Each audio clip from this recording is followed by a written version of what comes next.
Stuff list there. Best Yeah. movies, things, best media there. So it incorporates video games, anime, TV shows. They're just best everything for you in 2024. We've been Yeah, doing a I lot of didn't see just enough movies to be able to do just a movie list. yeah, which is okay. We did a movie list. They were well, we're gonna do a best of movie list this upcoming Friday. Me, Nick, and Dust there. We're gonna do best movies of 2024. I got a little bit of a list of TV shows of 2024. They're not a long list, not 10, but six I really enjoyed there. I didn't see a whole lot of TV in I 2024. saw a few things I hated. I could do a worst of TV list. But yeah, yeah. So we already did worst of list. We did that this past Friday as well. So some of your favorite movies made the list there on the worst Oh, of. I know you were a big fan of Madam Web, big fan of Craven there, so that made our list oh unfortunately man. for you.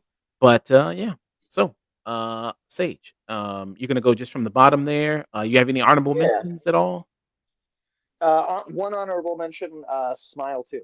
Actually, you know what? Smile 2 and The First Omen I thought were really excellent horror films this year. Didn't quite make the top list of like all favorite stuff I've seen or played, and incorporating video games and everything together. But I thought those were two really standout horror movies. I thought Smile was the way it played on like celebrity paranoia and kind of, I mean, yeah, no, having the character kind of not know whether it was a supernatural thing happening or if it was the paranoia that a celebrity already has to have regarding fans and stuff. There's one of the first big sequences in the movie where she is alone in her apartment and she sees like a crazy fan down the hallway, Hmm. and he runs that. That reminded me so much of the Stalker from Perfect Blue, and I thought that was just such a great kind of, yeah, like you don't see things play on that exact type of horror all that often. Like Perfect Blue is honestly the other big example I can think of. Hmm. Okay. And the first Omen was, I think, the first good movie from the Omen franchise. So I was surprised about the first Omen, how much I loved it. I thought the main, lead in that I forgot the woman's name, but I thought she did a fabulous job, yeah, as I loved her. I feel bad. Don't remember her name actually. yeah, I think her and Lily Rose Depp as far as, physicality in a horror movie this year, really good. Well, actually, Demi Moore and Mark Wallace did a lot of good physicality stuff there in The Substance. They did really well I there. need to see that still. They did really well there, but, yeah. The birth scene is some of the best like actual like body horror I've seen in a while. Oh, yeah, that's really good, in this scene as well there too. So yeah, that worked really well. Yeah, I love the lead actress in this. I thought she was very fantastic, and yeah, the horror aspect. I think have I seen? I think I've seen the remake of The Omen. The 2006 one. Yeah, with Julia Stiles. I think I've seen that one, but I've never seen the very original one. I really like Texas Chainsaw Massacre from the 70s, the first Halloween from the 70s. I think Black Christmas is great. There's a number of, so I'm not just saying it because it's an older film. I genuinely think that original Omen film is really kind of tedious and boring to sit through. Like Yeah, it's got a slower pace than like every Stanley Kubrick movie put together. yeah. So yeah, so those are two of your honorable mentions: Smile Two and The First Omen. Yeah. There as well. So get into your main list there. What you got for us, Sage? Start with number 10. Number 10 is X-Men 97. I was so happy that this came out and was as good as it was. The original series was, I mean, I've got a lot of attachment and nostalgia to this cartoon. One of my probably biggest pieces of media that was formative in my early childhood. And to see a reboot not only be good, but also feel like it's evolving.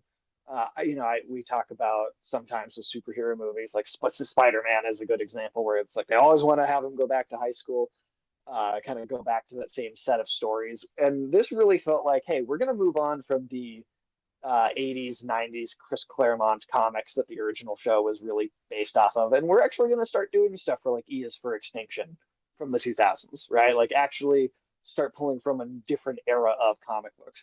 So not only did I think this was, felt like a good continuation, felt faithful to the original series, but it really felt like it moved forward. And sometimes comic book adaptations can really feel like they're stuck in the past. And for like a nostalgic reboot, continuation, revival, for it to feel like it was moving forward, I think that really was the extra spice that this needed to be not just a good show, but a great show. Yeah. And people were a little skeptical, like, are they gonna nail it? Like, you're taking this classic show from the '90s that, all the, millennials remember, the iconic theme song there. Can you actually, do a good job and do the series justice and faithfully? And I think they did that. I think they knocked it out of the park there. With X-Men '97, really loved it a lot. People were very, like I said, very skeptical about it, especially the animation. I think actually when you watch the And I show, was skeptical.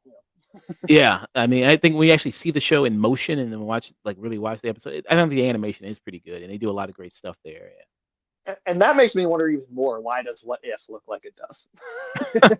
Yeah, because even in motion, What If still doesn't really look that great, even when they kinda do that, so it's not all really that impressive. The stories that they did, for the season of X-Men '97 was really great.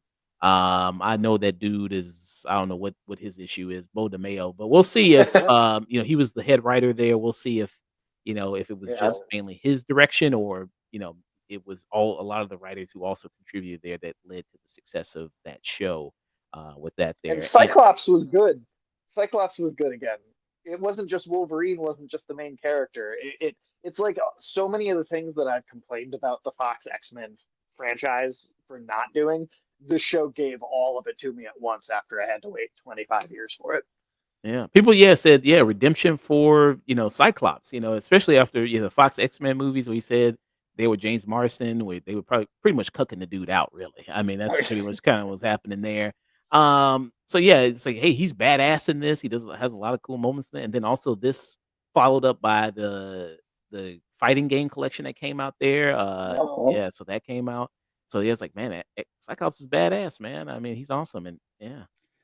And he's been a great character in the comics forever. And even, and I'll say even the '90s cartoon that this is a sequel to kind of still made Cyclops look like a kind of a bitch. Just to be totally honest, even that cartoon kind of did the same thing where it kind of pushed Wolverine front and center and did not let Cyclops have his own stories all that much. So even this almost felt like it was a course correction, even for that series, and it was an improvement over it. Yeah. I love to see this is, yeah, one of the earlier episodes. I think we're the first episode of this. Yeah, first Yeah, episode. yeah, that's the premiere. I love that he does the knot reference here. I actually will play a little bit of that. That's kinda funny.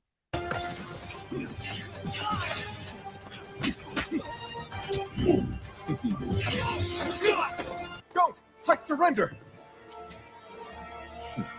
Not. And Um, you know what else I love about that moment and as like an opening action scene? Yeah, like, so I think a lot of the time in especially in like the movie adaptations, I think that Cyclops' powers are they're depicted as just being like a laser beam, mm, but it's a concussive blast of force is what it's supposed to be. It's supposed to be getting like hit by like a real big heavy object. And you can see it the way he's using it in that clip. He's shooting at the ground to push himself backwards and control his own movements. It's actually being used the way it's supposed to be there too. So it felt like the most faithful, I think, an adaptation of that character's probably ever been. yeah, and awesome job with all the characters. Storm was really great, Magneto, yeah, everybody. Oh yeah. Spread the wealth, with everybody, with And this. even Wolverine was still good in it. They just were able to make him an ensemble instead of stealing the spotlight. Yeah. So that was your number 10. What is your number 9 there? So this one is the only one here that I don't know if you're going to be familiar with. It's called Murder Mindfully. It came out in October on Netflix. This was a German comedy series, which I just had it recommended to me by my partner, and he struck gold with it. This is a very dark comedy. This main character, is a lawyer. He's kind of on the outs with his wife. His daughter he doesn't have a great relationship with. He's a young kid too. But his wife convinces him to go to kind of like a therapy program that teaches mindfulness and then kind of rooting yourself in the moment and not trying to do or to think about too many different things in life all at the same time and really committing to the moment that you're in. And he does this 12-week program. We skip over that within the first episode. And then, you also find out he is the lawyer for a criminal organization, almost like a Saul Goodman type of lawyer. But doing all this therapy gives him the strength of character to murder his boss. He leaves him in the trunk of his car for an entire day, and he just like cooks to death under like a 90-degree weather. And he just gets it's a comedy of someone going to therapy and it giving them the will and kind of composure to just further and further dive into this criminal underworld and kind of become it's like he's becoming a better person, but he's also doing just the worst things because therapy gave him the power almost to do it. And it goes to some just really ridiculous places. I mean, he's very quickly having to, fake fingerprints, and he's giving orders to all of the criminals that work for this gangster, well, pretending that this guy's in hiding and having to basically run a criminal syndicate himself, while also staying on the good side of these people who are at every turn very suspicious of the fact that they haven't seen their boss in how long. And yeah, just so many of the expressions that this main actor is able to do, and even watching it, this is in German. There's a dub as well, but I think I can't with dubs for live action stuff. Animation sometimes I think they can work, but if the lip movements aren't matching up in live action, it drives me nuts. So watching this in the German language, the comedy completely comes through. It totally transcends the language. I think that the timing is fantastic. There's all sorts of just great situations. It can be it's not super graphic. The show it's not like gory all the time, but it can be very dark and very morbid. And just watching this guy navigate these situations which are you think therapy is going to make someone less violent or more you know more peaceful, but it's got like the complete opposite effect here, and it's just yeah it's a great show. I think it's 6 or 8 episodes long, and it's like 25 to 30 minute episodes, and they pack a lot in here into each one. It's very very quick paced, it's moving, lots happening, and it's got a really satisfying ending, which I think they could have left just as that, but they did announce a second season just the other day, so that it is getting another season at some point here. So I have not heard about this show, but it's a streaming success. It says season one hit the number one spot in Netflix global top 10 non-English shows in the week after release. It stayed for 3 weeks in the global top 10, so it has that kind of going for it. Yeah. So you think maybe with a second season, it can blow up some more, maybe get the attention that? I bet it will. Okay, yeah. I think so. I mean, if the first season was received that well, and again, this is short. It's like you could finish this in an evening if you really sat down and you wanted to, or maybe over 2 nights. It goes by super fast. And I like I'll say too, I was even maybe extra engaged with it because the main character, it reminds me of a character in some of my own writing that I do on the side.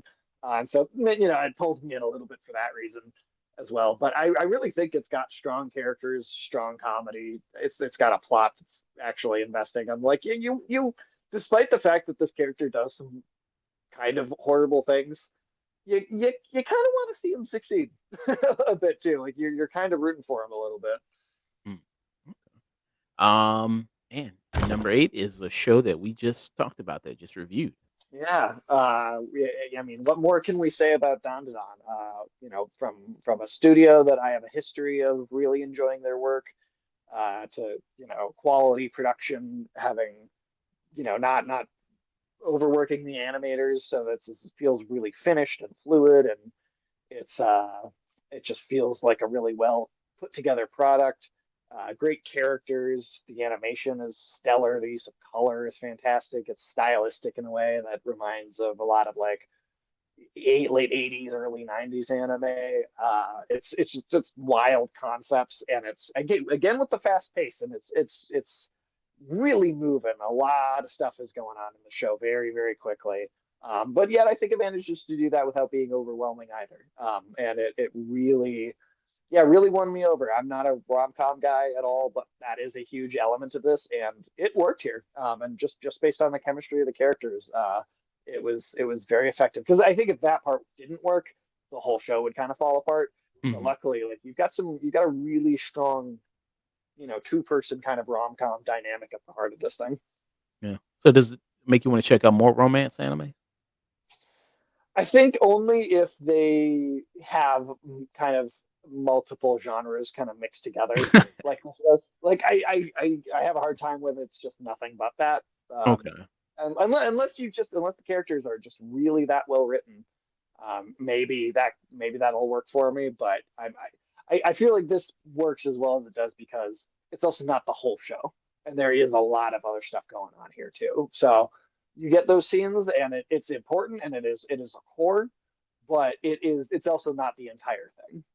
Yeah. So if, you want Sage to watch your love anime, gotta throw Loch Ness Monster in there, gotta throw Frankenstein in there, gotta throw vampires in there, werewolves, yeah, E.T., Well, I it think, could get weird with too many animal things. Like there's some anime that do that, and that could be a little. That could be one way to swing me off of watching the show as well.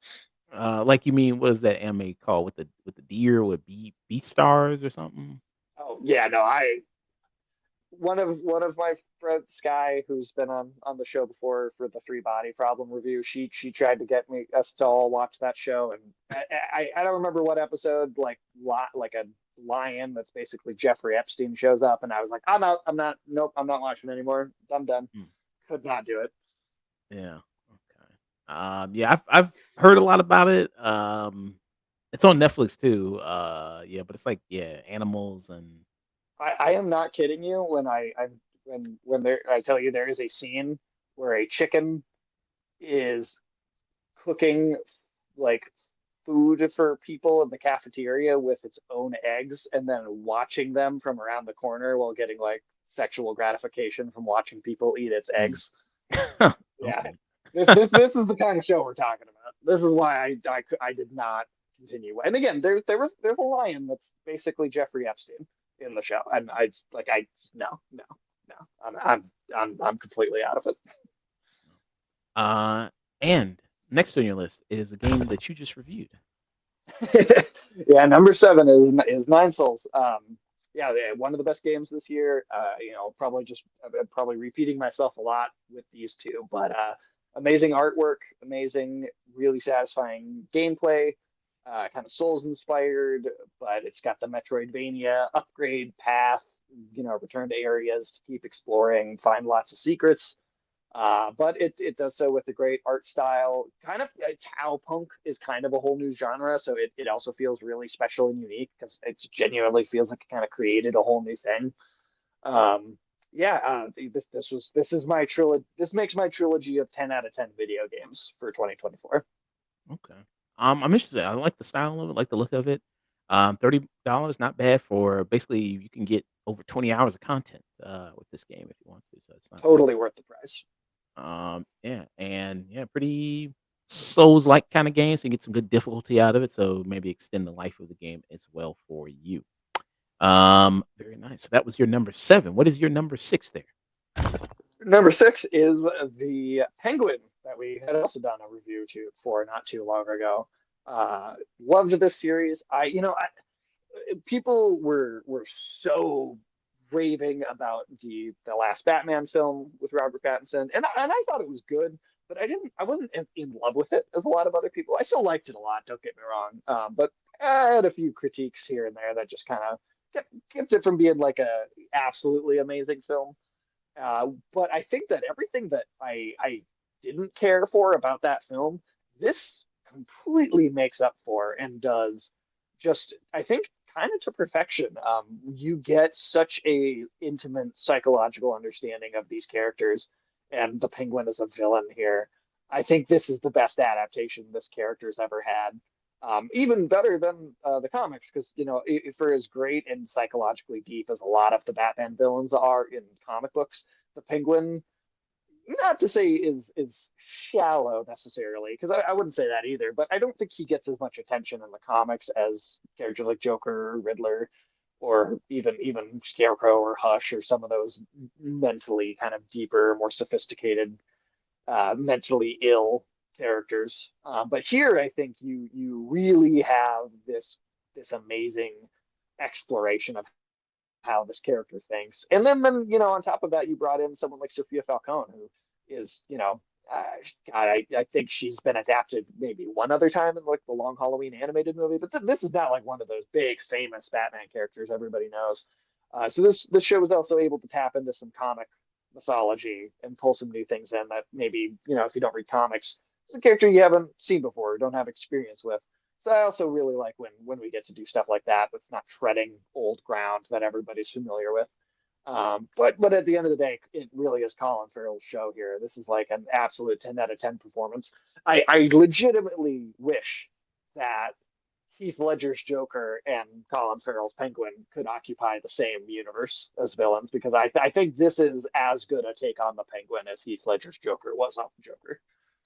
And he joins the short list of actors who played superhero roles who've won an award for that superhero Yeah. role.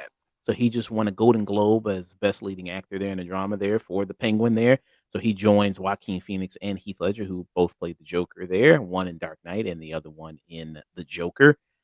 So shout out to him for that. Yeah, he is unrecognizable here as Oswald Cobb, as their knob on the cob there. And so he's, yeah, unrecognizable there as that character, completely all that buried under all that makeup, all those prosthetics, plus the voice change there that he does for the character. Yeah, and I mean, people seem to be shocked that it's a property about a villain and they actually treat him like a villain. It's not. Yeah. Learn how to do it, Sony. I want to slap Sony in the face over this, I swear. So it's not some anti-hero. He's not trying to, protect the youth of Gotham there, or the, you know what I mean, anything like that. No, he's just a straight up villain in it. Yeah, little to no He redeeming does some quality. stuff in that last episode where it's like, I think, I mean, I had a feeling it was what he was going to do. I won't spoil this, but I had a feeling that this was what was going to happen in the finale, pretty much in the first episode. But I also think that they did a good job of making you kind of wonder just how soulless he actually was, because he's so good at talking his way out of things and kind of convincing people that they're on his side, that I think the audience can almost be kind of suckered into his lies at times as well. It's at least in the first couple episodes. But yeah, I mean, as it goes on, you get more and more of a sense of like, no, no, this guy's heartless. This guy doesn't care about anybody. Oh. So that was number 6 on your list. What do you got for number 5? Number 5 is the Silent Hill 2 remake. So one of my other 10 out of 10 game reviews for this year. A classic game that there's a lot of things that go into why I think this is as great of an experience as it was. One, you've got this classic game that it's a remake of that was felt really really special for the era that it came out in. Tackled some very mature subject matter that video games I think mostly just weren't doing yet at the time. So it's a very special original game. And then also Konami as a company. I mean, I think it's no secret to anyone that people generally do not like Konami very much, have not liked Konami very much for a long time, from pushing Hideo Kojima out of the company to kind of releasing the last Metal Gear game somewhat unfinished, canceling PT, right? The last big Silent Hill project 10 years before this came out.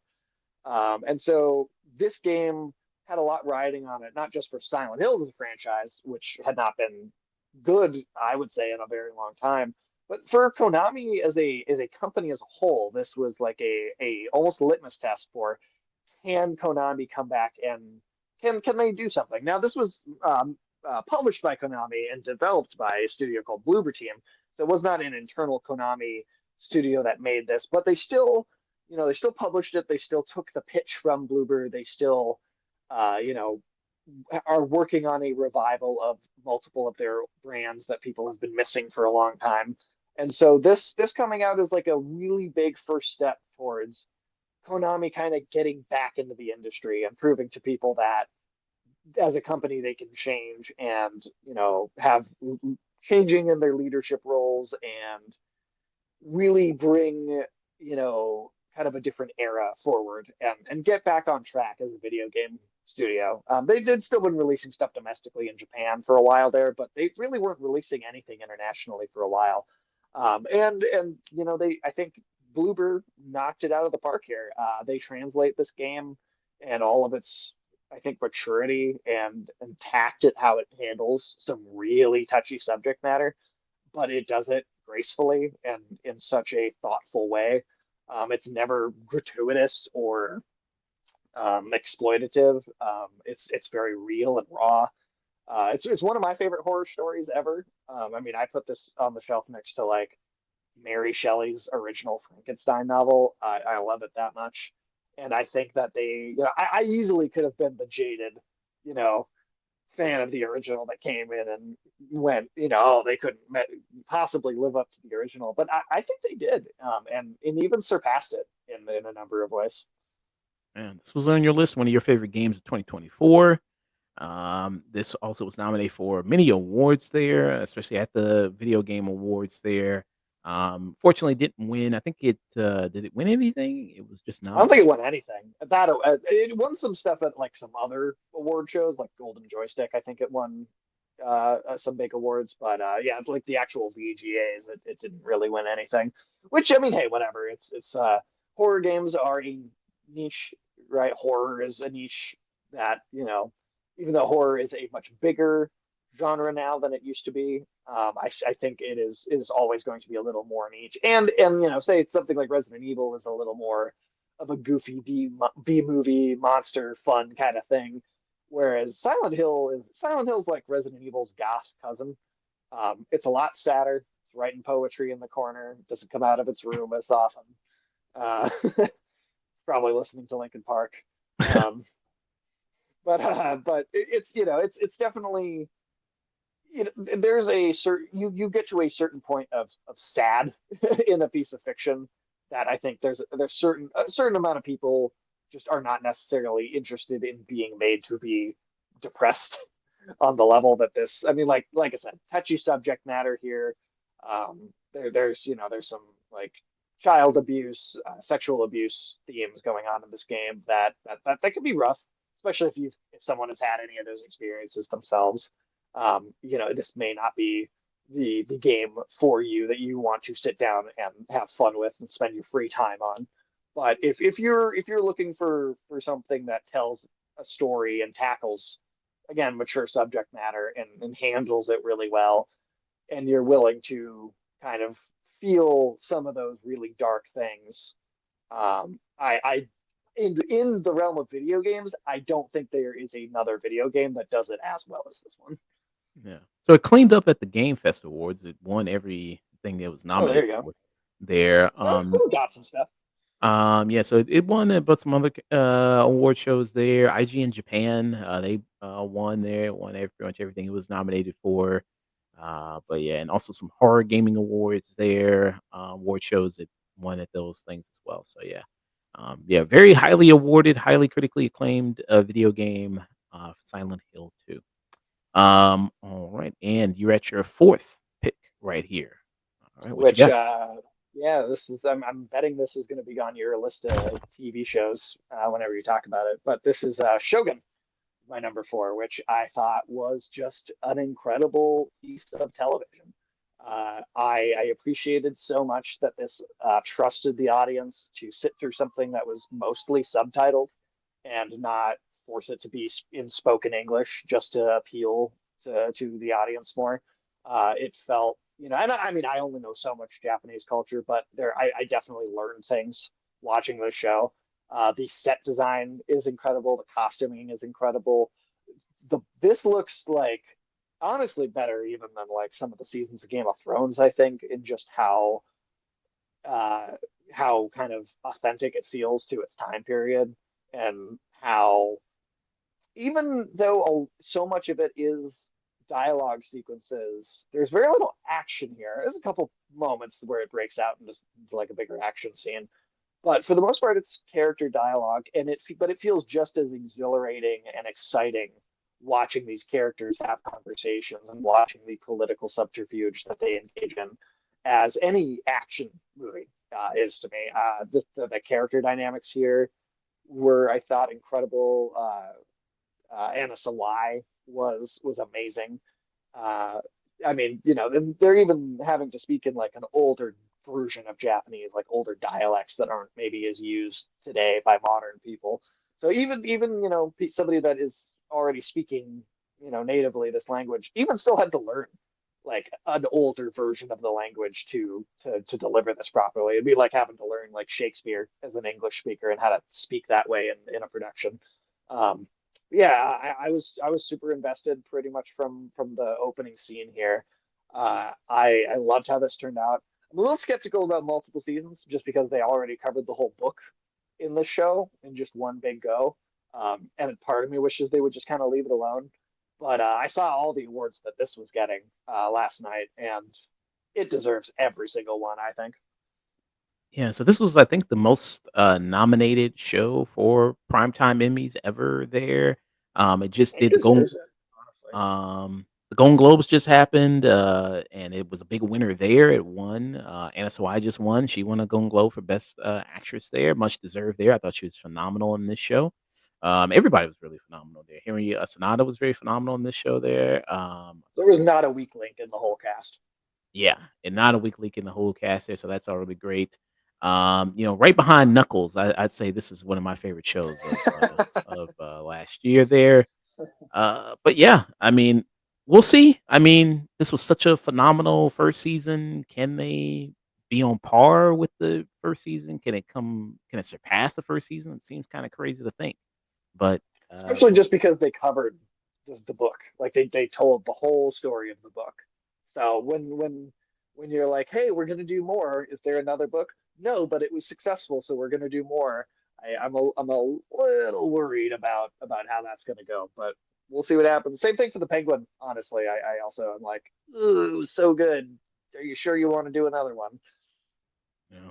And we did a review of that, so you can check that out there on the channel. So that was your fourth pick, and you got your third pick coming close there, closing out your list. Yeah, getting close here. My number three is Look Back, which we also reviewed not that long ago. I absolutely loved this. It's a short film too, so it doesn't quite count as like a feature length.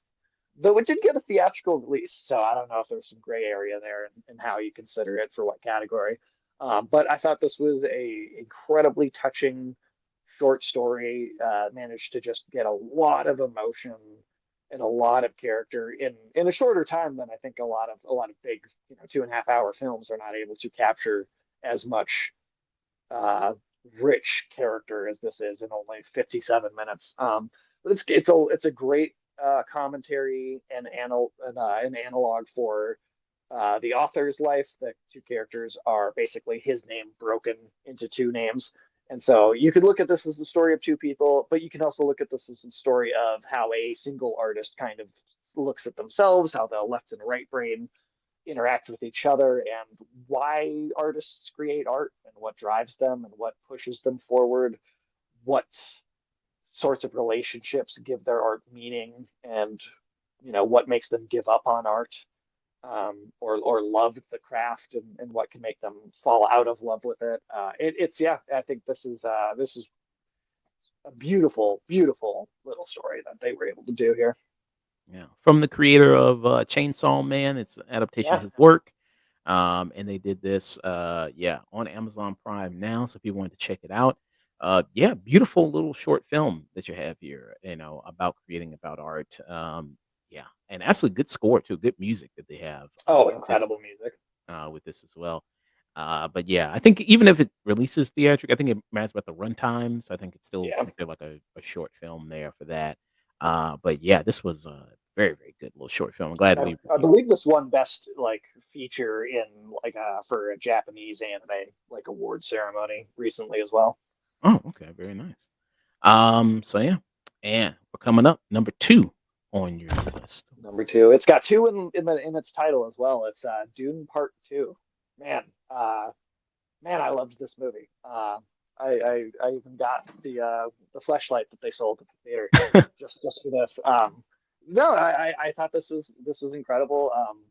I was a big fan of the first part as well, but this is one book broken up into two films, so the payoff of the story is mostly in the second half, and it's a favorite book of mine.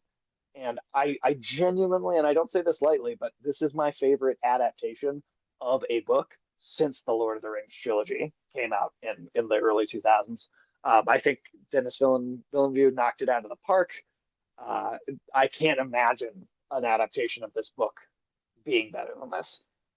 It managed to get across all of the big themes, and there's, it doesn't include every little moment of the book. There's some stuff that's left out, like kind of like how the spice production actually works and how that happens, um, or how the ship navigation stuff works. So, so there's some things that even like the David Lynch Dune movie kind of touched on some of those things. But I think that what this does so well, and in some ways, funny enough, almost surpasses the book in my eyes, which is, I think, a very rare feat for a film adaptation to do. But it in reinforcing the themes about being careful of Messiah figures and prophecy and religious doctrine. I think it actually manages to more strongly get that message across even than the book does. And I think the key to that is the Chani character, who in the book really isn't very opposed to Paul. It really is kind of just goes along with what he's doing. It's just kind of his concubine, like in the second book as well. So like the movie's kind of already going in a little bit of a different direction, going into the third one. But I think the way that her character is changed in this adaptation, and yeah, honestly, it makes it almost a superior version of the book. And in my eyes, that's like makes it like a perfect adaptation of something. Like what better can you ask for than to feel that it even more authentically represents the original story, even over the original story. Mm, yeah. Yeah, Dune 2, Dune was at once considered unfilmable. There's one of those, books there on the long list, and David Lynch tried to do it with Dune 1984. It Uh, didn't help that he decided they should milk cats in the movie. hey, David Lynch is going David Lynch. He's gonna do his thing there. And we did do a review of that. That's up on the channel there, Dune 1984. But yeah, Denis Villeneuve, who's one of the best, directors we got, in our time right now, who's knocked it out of the park. He's like one of the very short list of directors who hasn't missed, like him and Robert Eggers. Just for me, I just think great film after great film from him. Um, Definitely best sci-fi director right now. yeah, definitely best sci-fi director. Yeah, with what he does. Um, and yeah, I mean, you talked about Zendaya as Chani there. Really great performance from her. Everybody's looking at her performance in Challengers. I'm disappointed. Nobody's really a lot when war season's coming. Nobody's really talking about her performance in Dune too. I thought she did a really fantastic job there. And that I in think the it's just film. because it came out so early in the year, people are kind of forgetting about it as a 2024 movie. Possibly because that this movie came out in what was it, February or March? Yeah, I think February. I mean, I even think March it's 1st. March. Okay, so March 1st. So I remember seeing it. I saw an early screening in February, a little while before it actually released. But maybe it's just because it was so early that people are kind of forgetting about it. But I think it is easily one of my favorite pieces of any media that released this year. Yeah. And great cast. Yeah, that added to the sequel. Florence Pugh, Christopher Walken, Javier Bardem, Austin Butler. Yeah, really great additions to the cast there. I thought that really worked as well with this.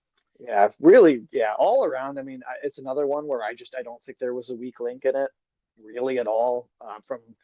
From the cast itself to the music to the cinematography is just beautiful in this movie. It's incredibly well shot. They're able to capture the sense of scale of how the book describes things in an amazing way. I mean, remember being a teenager reading that scene where he rides the sandworm for the first time and just being like, yeah, no one could ever do this in a movie. This is too crazy. And they did it, and they made it look. They made riding a big worm look as majestic as they possibly could. Yeah. Those They did worms it were amazing. badass. Yeah. Yeah, Yeah. yeah, they did it amazing. And you know what? It really shows too, especially when you look at other blockbuster films and like Marvel superhero films in particular. I'm going to point the finger at a little bit here, but when you don't keep rewriting your scripts in the middle of filming, and you've got a strong vision, and you know what you want your effects to look like, and so you're not rushing the VFX artists. Special effects and CG, if you place them right and you mix them with practical stuff, you can make something really incredible. I mean, the CG in this film is breathtaking. Some of these big action sequences, like when the worms all come at once in the kind of big climactic battle at the end, um, it's CG, and there's been a lot of movies in recent years where I'm like, oh God, there's so much CG. But in Dune, I'm like, all right, well, here's something that it makes sense you use CG for this. You have to, and you gave them enough time to finish the work, and it looks incredible.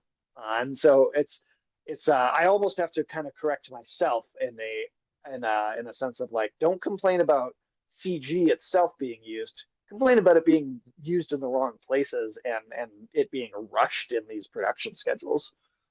Mm, yeah.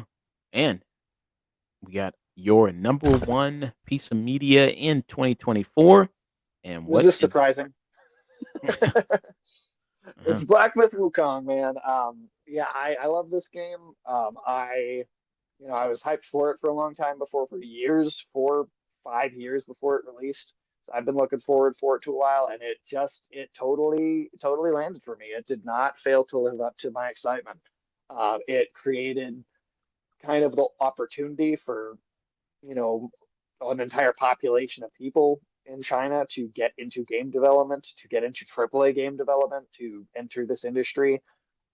It is, a not exactly an adaptation, but a sequel almost in a way to Journey to the West, which I think this game could easily lose significance if you're totally unfamiliar with that book and that mythology and how big a deal it is in China. But on top of it being based off such a popular work, and it's a really big culturally relevant thing. Like I think I said this in the review, but I think it would be really easy to underestimate the impact this has had and say it's just a good action game, but I don't know if it's that amazing. But I think you really have to keep in mind how special this is to the culture that it's coming from, and as like a cultural export to the rest of the world, and the fact that it was able to make the kind of impact that it does, because not a lot of art and fiction from China has really been able to do that and stretch its legs out into the rest of the world and make an impact the way that this did. So I think it could be very easy to dismiss it if you don't really know a lot of the background of where it's coming from. And that could be a fair criticism, even to say like, well, it should completely stand on its own, and you shouldn't have to know about any of those things. But hey, it's the world we live in, and it's the reality of how it was produced and where it's coming from, and what it's based on. And I think you can see it won Steam's Game of the Year, like just player vote Game of the Year. And yeah, I mean, I think there's nothing else this year that I happily spent 100 hours on within like a week and a half. There's nothing I sunk time into like this. Nothing. And I played some other long games this year, but this was I couldn't put it down. I just could not put it down. I got through like new game plus plus like 2 weeks it was out. I was already that far into the game. So just on a personal satisfaction level, yeah, nothing quite beat this. Yeah. Maybe the developer would be happy you put it on your list for best things of 2024. Maybe they'll be happy about that. There. But yeah, this was one of your most anticipated things coming into 2024 there. Glad it lived up to the hype for you. I have not gotten a chance to play it yet. But yeah, I do have this. I can't wait to dig into it myself. I mean, this is, yeah, I mean, getting a lot of praise from a lot of people all around there. Yeah, I think it lived up to the hype for a lot of people, how great this game was. So yeah, Black Myth Wukong is your best piece of media for 2024 there. So yeah, very great stuff there. All right. I'll be heading out of here. Be raiding somebody. Let's see. I'll probably raid Dante. He's on right now. I'm playing that Marvel Rivals. They just added an update. They're gonna bring in the Marvel's first family. They're gonna bring in them Yeah, into the game. So you got that there. expand the You roster a bit. yeah, excited for that. No, Yeah, they're gonna bring them. for the Yeah. people enjoying it, I'm sure that's awesome, man. Make the roster bigger, get more characters in there. I'm never going back to this game again. I did a little do the stream that's on both of our channels, so people could go check that out on either of those places. But it's yeah, I mean these trailers are cooler than the game actually is in and of itself to me. Mhm. Just watching like a trailer like this. Without a story, it's just never going to engage me. I'm just not that into multiplayer stuff like this. Unless they had like a story mode that like maybe even was still multiplayer, but there was a story still happening somehow. Maybe that could be the one thing that might get me to maybe pop into it or be more interested in it again. But yeah, just as a multiplayer like hero shooter type thing, it's just never going to be my type of thing. I do think Who? it's very interesting that that's Dracula. Oh, That's what Marvel's Dracula, oh, okay. So Fantastic which Four is not family. who I would have expected to be the Fantastic Four villain that they would go with. But hey, whatever they want to do. Have they faced off against Dracula a lot before? Or? Uh, I've never read a book where they have, but Mm, they've been around so long. I wouldn't be surprised if they have somewhere along the way. okay. But yeah, you got that. So he's playing that. I'll be back streaming Friday. Joined by Nick Dusk. Yeah, we're doing best movie shows of 2024 there. Possibly do some reviews. Den of Thieves is out. It's coming out this week, so do a review for that. Possibly do a review for that Wallace and Gromit film that's on Netflix. Vengeance Most Foul. I've never seen a Wallace and Gromit film, so um, Oh, really? Oh, that's a fun rabbit hole to go into. Aardman animation is awesome. Wallace and Gromit's fantastic. They actually did one of the shorts for the Star Wars Visions anthology, the one that was the race that was like the claymation animation. oh, okay, nice. Okay, That was the Wallace and Gromit team. yeah, I think I've seen Chicken Run. I've seen that. I think I've seen that. Oh, okay, so yeah, that's them too. Yep. Yeah, Chicken Run there. So probably do a review for that. Saturday, I'll have somebody come on joining me. We're going to be doing a review for Severance. Severance. I just binge watched that show during this weekend because Apple TV was free, so they just let people, have a free experience of watching Apple TV shows there. Did you get to try it out? I did not have a chance to sit. I had a bunch of video games I was trying to get through for doing some reviews, so I did not quite have a chance. Okay, yeah, but that was pretty good. I think Severance.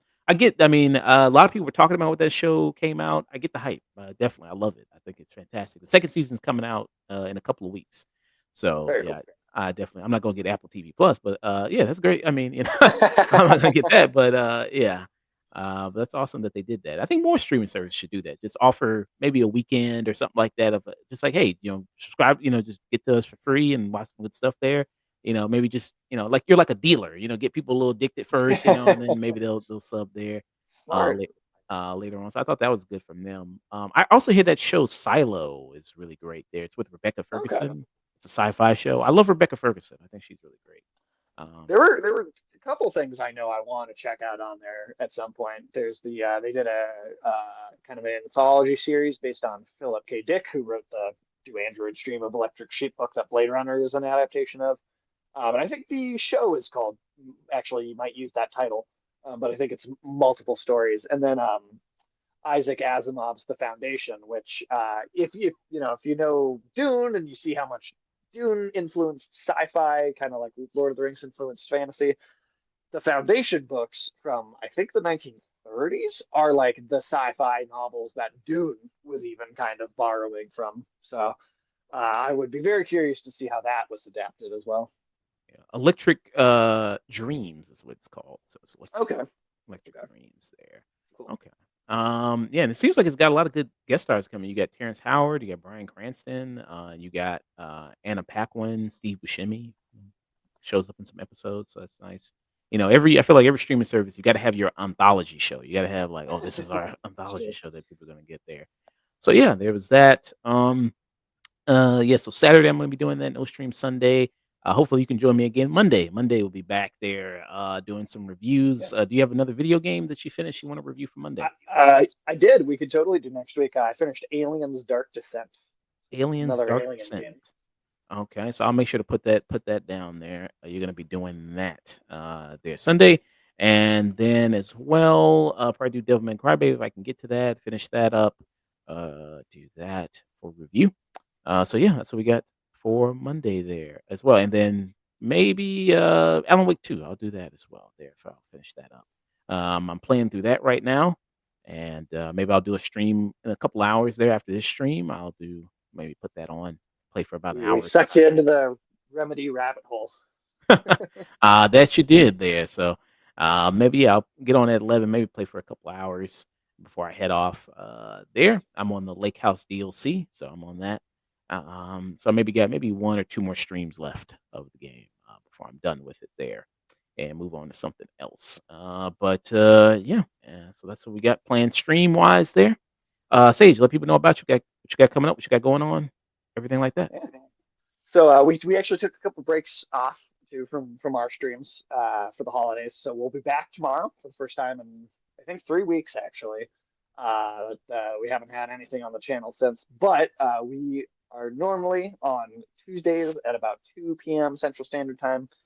Currently working on Uncharted 4, and we got a Star Wars Phantom Menace tie-in game that's going to be coming up as soon as we finish that.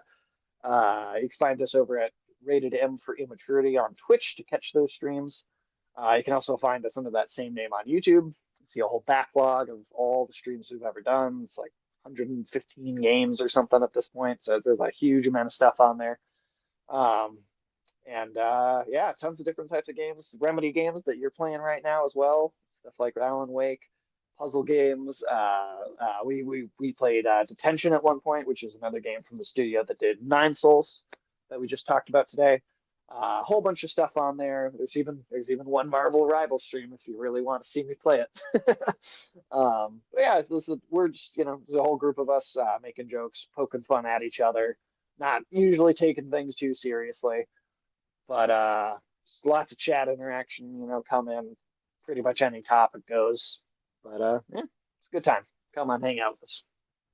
Yeah. So yeah, Oh, you and got if you want to come downvote me, worst shows of 2024: Three Body Problem, Fallout, Rings of Power. yeah. Yeah, I was gonna say when you talked about Black Myth Wukong, you said great exports from China. You got Three Body Problem. Three Body Problem was Chinese. That The was a book, huge, the books were a great cultural export from China. but not the show, not the show there. Well, the show was barely Chinese. They made it about white English people. It's getting oh sorry, the second season. Second season. I don't know. Is the second season coming out this year? Oh God, they probably already renewed it for a 2 and a 3 too, didn't they? Ugh, Yeah, they are gonna do. It says yeah. I don't know. Okay. Oh, so it's not gonna come. So it's gonna be a little while before we see a season 2 and 3. But they did get renewed for a season 2, so it's gonna be a minute. So you're It's safe. going to be an uphill battle trying to convince Sky to watch another season of Yeah. that Well, show. she's possibly they say I think 2027 is when they're looking at maybe. So Okay. there's that. Yeah. I bet So no one will care by then either. I mean, it was a yeah. It seems like it's a big hit on Netflix. So I guess that's why it's getting season 3 there. But yeah.